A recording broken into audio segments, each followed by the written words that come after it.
Morning class. कैसे हो आप सब? आई होप आप सब बहुत अच्छे होंगे और पढ़ाई कर रहे होंगे। नेक्स्ट मंथ से आपके सेशन स्टार्ट है। अब हम फार्माकोलॉजी फर्स्ट यूनिट का सेकंड पार्ट करेंगे, जिसमें हम पढ़ेंगे various route of drug administration, उसके एडवांटेजेस और उसके डिसएडवांटेजेस। पहले हम देखते हैं कि वेरियस रूट्स कौन कौन से वो रूट हैं जिससे हम ड्रग को एडमिनिस्टर कराते हैं। ड्रग एडमिनिस्ट्रेशन का मतलब क्या होता है कि हम ड्रग को अपनी बॉडी के अंदर कैसे लेके जाते हैं, उसको बोलते हैं हम ड्रग एडमिनिस्ट्रेशन। तो हम क्यों लेके जाते हैं? For the treatment of disease the drug is introduced into the body at a specific site. जब हम बीमार होते हैं तभी हम किसी ड्रग, किसी मेडिसिन को अपनी बॉडी में एडमिनिस्टर कराते हैं। उस डिसीज से रिलीफ पाने के लिए हम ड्रग को या मेडिसिन को अपनी बॉडी में एडमिनिस्टर कराते हैं। अब वो जो हमें रिलीफ चाहिए उस डिसीज से, उसके क्या क्या मोड है ड्रग को एडमिनिस्टर कराने के, हम अभी ये पढ़ते हैं। कौन कौन से मोड है? Let's see. फर्स्ट है आपका लोकल रूट। लोकल रूट क्या होता है आपका? टॉपिकल। इसका मतलब होता है ऑन स्किन। सपोज आपके कहीं कट गया आपकी स्किन पे, यानी कि एपिडर्मिस जो आपको स्किन दिखाई दे रही है, उस पे आपने ऑइंटमेंट या कोई क्रीम अप्लाई किया, उसको क्या बोलेंगे हम? Topical on skin, on skin sorry. अब हमने सेकेंड पॉइंट इनहेलेशन देखते हैं। इनहेलेशन क्या होता है? जिसमें माउथ और नेसल यानी कि नोज के थ्रू और माउथ के थ्रू हम ड्रग को एडमिनिस्टर कराते हैं। इसका मैं आपको एग्जांपल देती हूँ, जैसे कि अस्थमा पंप। आप जब अस्थमा पंप को इनहेल करते हो, ठीक है, तो वो किसका एग्जांपल है? आपका इनहेलेशन का। रेक्टल और वजाइनल। रेक्टल और वजाइनल क्या है आपका? जो आपकी वजाइना के थ्रू आपको ड्रग एडमिनिस्टर कराई जाती है, रेक्टस के थ्रू आपकी ड्रग एडमिनिस्टर कराई जाती है, दैट इज कॉल्ड रेक्टल और वजाइनल। और इसमें कौन सी ड्रग आपकी एडमिनिस्टर कराई जाती है? सपोस्टरीज।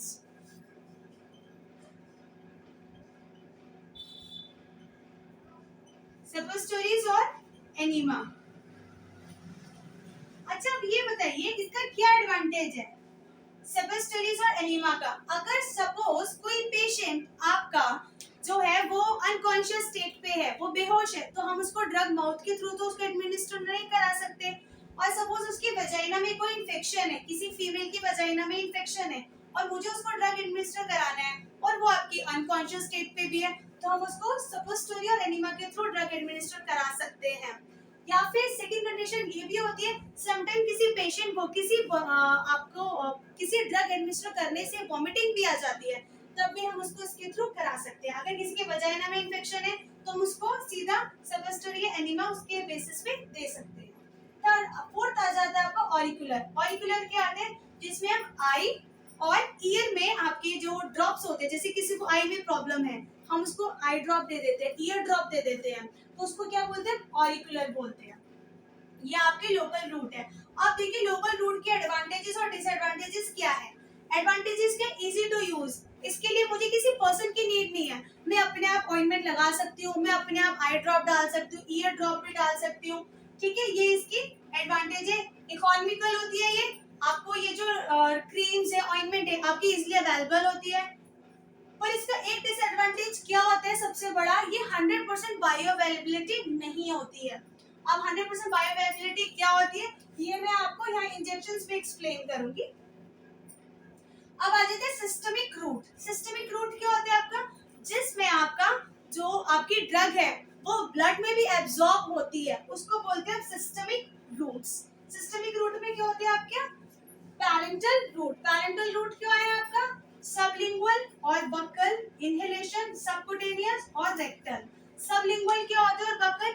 जिसमें आप अंडर द स्किन, मतलब अंडर द टंग, आप आपने कोई मेडिसिन ली, आपने उसको अंडर द टंग रखा, वो वाटर सोल्यूबल है और डिसॉल्व होकर सीधा आपके जीआईटी में चली जाएगी, यानी गैस्ट्रोइंटेस्टाइनल ट्रैक्ट, वो वहां पे आपके चले जाएगी और आपको उसमें लेकिन इसमें एक डिसएडवांटेज क्या है? इसको आपको अपने मुंह में आप ड्रग को एडमिनिस्टर कराओगे, वो आपके जीआईटी ट्रैक में जाके आपके पर्टिकुलर साइट पे जाएगी जहां आपको प्रॉब्लम है उस डिसीज से रिलीफ कराने में, तो उसमें प्रोसेस होता है 6 से 8 घंटे का, आपको इसमें रिलीफ मिलता है। सेकेंड आपका इनहेलेशन है, जो एग्जैक्टली मैंने आपको बताया था इनहेलेशन क्या होता है, जिसमें माउथ और नोज आपका इन्वॉल्व होता है। सबक्यूटेनियस क्या होता है आपका? अंडर द स्किन, जिसमें आपकी स्किन के अंदर लगता है आपका कोई भी इंजेक्शन है। रेक्टल और आपका वजाइनल सेम ही चीज है जो मैंने आपको ऑलरेडी एक्सप्लेन किया, सपोस्टरीज। अब आ जाते हैं इंजेक्शंस। इंजेक्शंस क्या क्या कौन कौन से आपके इंजेक्शंस हैं? इसमें आपको 100% बायो अवेलेबिलिटी मिलती है।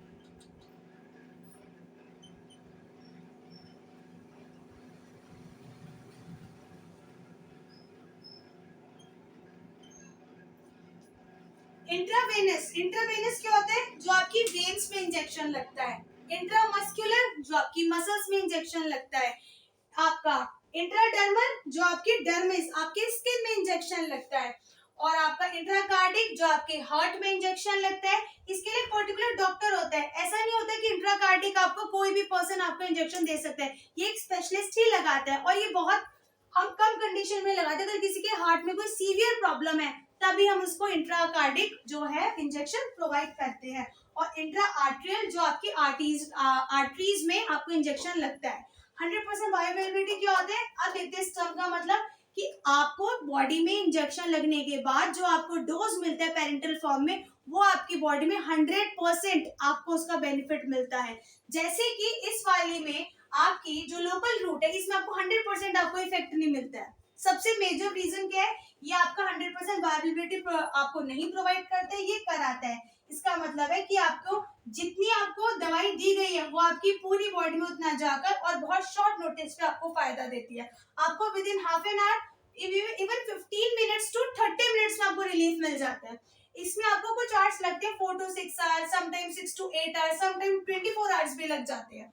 तो आपका ये मेजर डिफरेंस है। इसमें बायोअवेलेबिलिटी 100% होती है, इसमें 100% नहीं होती। बायोअवेलेबिलिटी मतलब आपकी बॉडी में पूरी तरह से मेडिसिन का वो मतलब मिक्स हो जाना, आपकी पूरी बॉडी को मेडिसिन जितनी आपने प्रोवाइड की उतनी आपकी बॉडी को मिलना। अब आपको मैंने ये पूरा एक्सप्लेन कर दिया क्या है। अब हम इसकी डेफिनेशन, इसकी एडवांटेज और डिसएडवांटेज अब इसके बाद देखते हैं। Kindly take screenshot of this.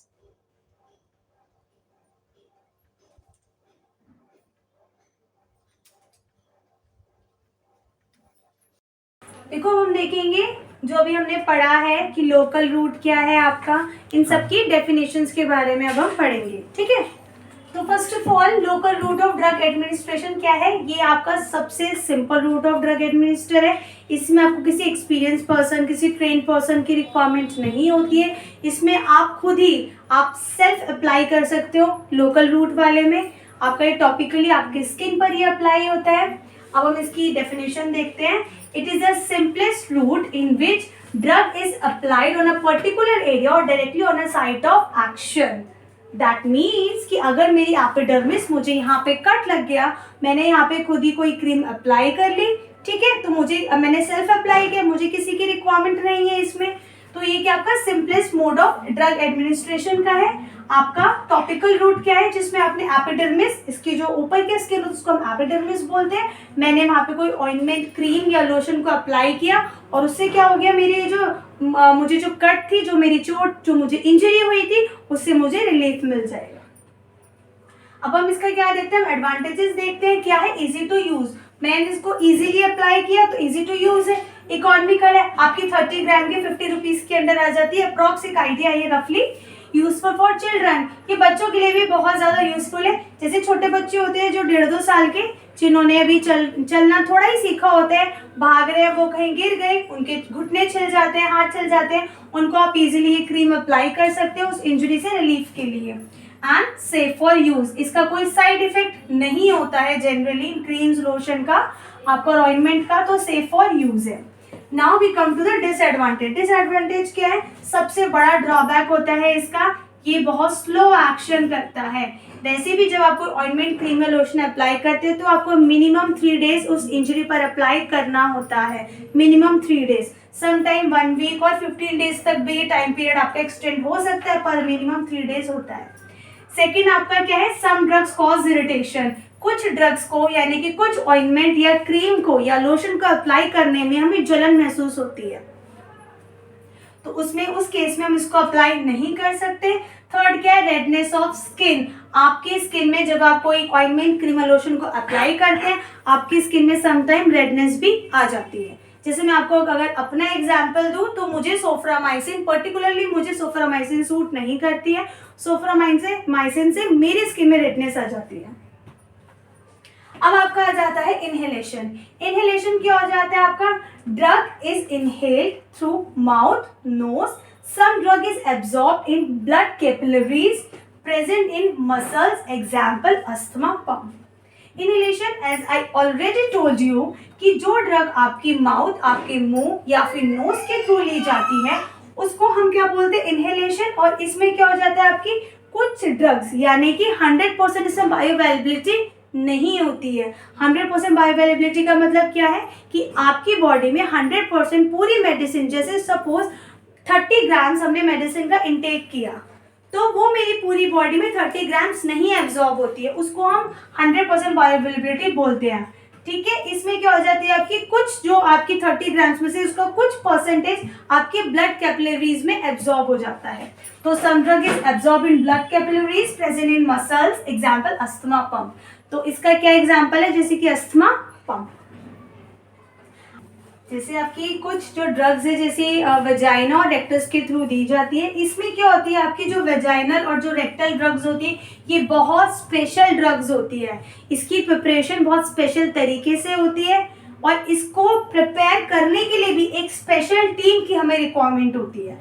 इसमें क्या होती है, special type of drugs preparation is injected into rectum and vagina. इसमें रेक्टम और वजाइना में जाती है to give their local action on it. जैसे अगर किसी को इन्फेक्शन है तो उसमें क्या हो जाता है, हम एनीमा और सपोस्टरीज में हम देते हैं। सपोस्टरीज आपकी कैसी होती है, ऐसे लॉन्ग शेप में आपकी होती है, इस टाइप में आपकी होती है, व्हाइट कलर की होती है।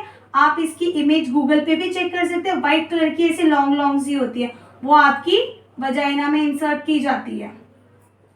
इस तरह से आपकी सपोस्टरीज होती है। नाउ अब हम इसके एडवांटेजेस देखते हैं कि रेक्टल और वजाइना ड्रग्स का क्या एडवांटेजेस है। एडवांटेजेस क्या है इसके, यूज फॉर अनकॉन्शियस पेशेंट। अगर कोई पेशेंट अपनी कॉन्शियस स्टेट में नहीं है, वो बेहोशी की हालत में है, दैट मीन्स अनकॉन्शियस स्टेट में, तो हम उसको क्या सपोस्टरीज या एनीमा या रेक्टल या वजाइना के थ्रू हम उसको ये ड्रग दे सकते हैं।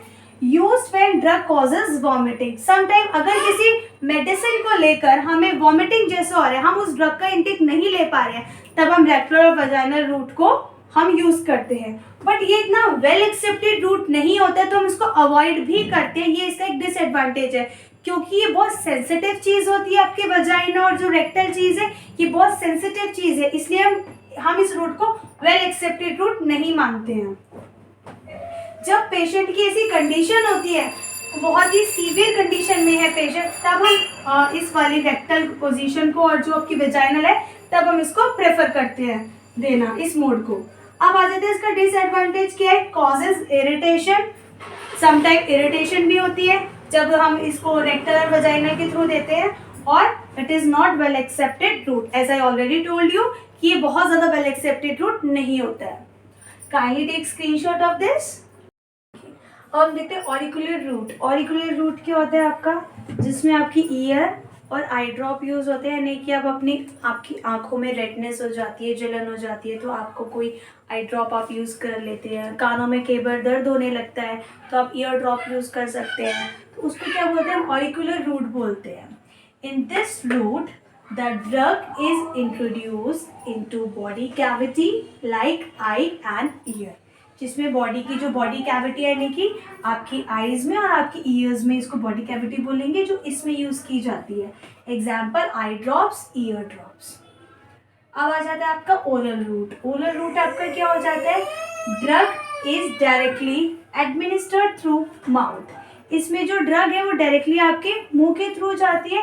It reach in systemic bypassing GIT. GIT stands for gastrointestinal tract.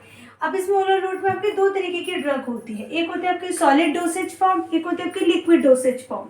Solid dosage form क्या होती है आपकी, जैसे कि पाउडर हो गया, टैबलेट हो गया और कैप्सूल हो गया। और लिक्विड डोसेज फॉर्म क्या होती है आपकी, elixir, syrups and emulsion. First year में पढ़ा होगा कि डिफरेंस क्या होता है एलिक्सर और इमल्शन में और सिरप्स में। इसमें एलिक्सर्स जो होते हैं आपके और सिरप, इसमें एलिक्सर्स थोड़ा आपका थिक फॉर्म में होता है, सिरप आपका थोड़ा थिन फॉर्म में होता है। तो ये आपका लिक्विड डोसेज फॉर्म है, ये भी आपके ओरल कैविटी के थ्रू लिया जाता है। टैबलेट भी और कैप्सूल्स, पाउडर, ये भी आपकी ओरल कैविटी के थ्रू आपका लिया जाता है। अब देखिए इसका एडवांटेजेस क्या है ओरल कैविटी के थ्रू जो भी हम ड्रग एडमिनिस्टर करते हैं। सबसे पहले बहुत कन्वीनियंट होते हैं लेना, सेफ होता है लेना, हार्मफुल नहीं होता, इजीली अवेलेबल होते हैं, कोई भी आप स्टोर पे जाएंगे आपको इजीली मिल जाएंगे, पेनलेस, इसको लेने में आपको कोई दर्द महसूस नहीं होता है इस दवाई को लेने में, and no need of assistance, इसके लिए कोई आपको पर्टिकुलर किसी ट्रेनर की नीड नहीं है। जैसे फॉर एग्जांपल अगर मुझे इंजेक्शन लगवाना है अपनी बॉडी में तो मैं सेल्फ अप्लाई नहीं कर सकती, मुझे इसमें किसी ट्रेनर की नीड होगी, मुझे किसी मेडिकल के यहाँ जाना पड़ेगा किसी क्लिनिक में और मुझे किसी मेडिकल असिस्टेंट से ये चीज़ कर लगवानी पड़ेगी।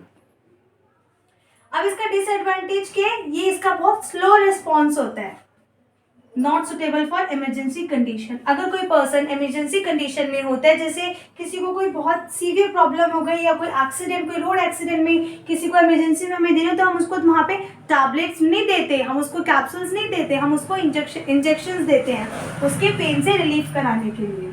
Now we come to the sublingual और बक्कल। सबलिंगुअल और बक्कल कैविटी क्या होते हैं आपका, इसमें आपके जो अंडर द टंग, आपके टंग के जो नीचे ये वाला जो पोर्शन है यहाँ पे आपकी टैबलेट को रखा जाता है और वो आपके पूरे मुंह में स्प्रेड हो जाती है। इसमें सबलिंगुअल और बक्कल में आपकी जो है वो लिक्विड फॉर्म, यानी कि जो लिक्विड के साथ आपकी डिसॉल्व हो जाती है, लिक्विड सॉल्युबल ड्रग को ही इसमें हम एडमिनिस्टर कराते हैं। देखते हैं अब इसकी क्या है। In this route the tablet is placed under the tongue, crushed in the mouth which further absorb into the blood, जो आपके ब्लड में फर्दर एब्जॉर्ब होती है, and only liquid soluble drug can be administered, but obviously जो liquid soluble नहीं होगी वो आपके स्लाइवा के साथ मिक्स नहीं करेगी। आप अंडर द टंग आप रखते हैं, स्लाइवा के साथ मिक्स होती है, मुंह के अंदर वो आपकी क्रश होती है और आपके डायरेक्टली वो सीधा GIT में आपके पहुंच जाती है, यानी कि गैस्ट्रोइंटेस्टाइनल ट्रैक्ट। अब इसका क्या एडवांटेज है, रैपिड एक्शन, इसका बहुत जल्दी एक्शन होता है, drug directly reaches the systemic circulation, आपके डायरेक्टली सिस्टमिक सर्कुलेशन में हमें आपका डायरेक्टली होता है इसमें, यानी कि नो फर्दर बाईपास मेटाबॉलिज्म इसमें नहीं होता है। डिसएडवांटेजेस क्या है इसका, अनप्लेजेंट टेस्ट, अगर किसी ड्रग का बहुत कड़वा टेस्ट है, अनप्लेजेंट टेस्ट है, जो हमें नहीं अच्छा लग रहा, उसको लेने में हमें दिक्कत होती है, समटाइम हम अवॉइड भी करते हैं लेना। सेकेंड के irritant drug can't be use, अगर किसी यानी कि किसी ड्रग से हमें इरिटेशन होती है, जैसे मुझे PCM भी सूट नहीं करती है, अगर मैं PCM ले लेती हूँ तो मेरे को थोड़ा ईचिंग होने लगती है बॉडी में, तो irritant drug can't be use and frequent use is inconvenient, हम बार बार किसी टैबलेट को किसी कैप्सूल को, यानी कि जो हमारी ये सबलिंगुअल जो बक्कल कैविटी के थ्रू हम मेडिसिन का इंटेक करते हैं वो हम बार बार फर्दर यूज नहीं कर सकते, तो frequent use is inconvenient. I hope आपको सारे पॉइंट क्लियर हो गए होंगे। अब हम इसके बाद इंजेक्शंस के बारे में पढ़ेंगे, इंजेक्शंस के बारे में। अब we kindly take screenshot of this.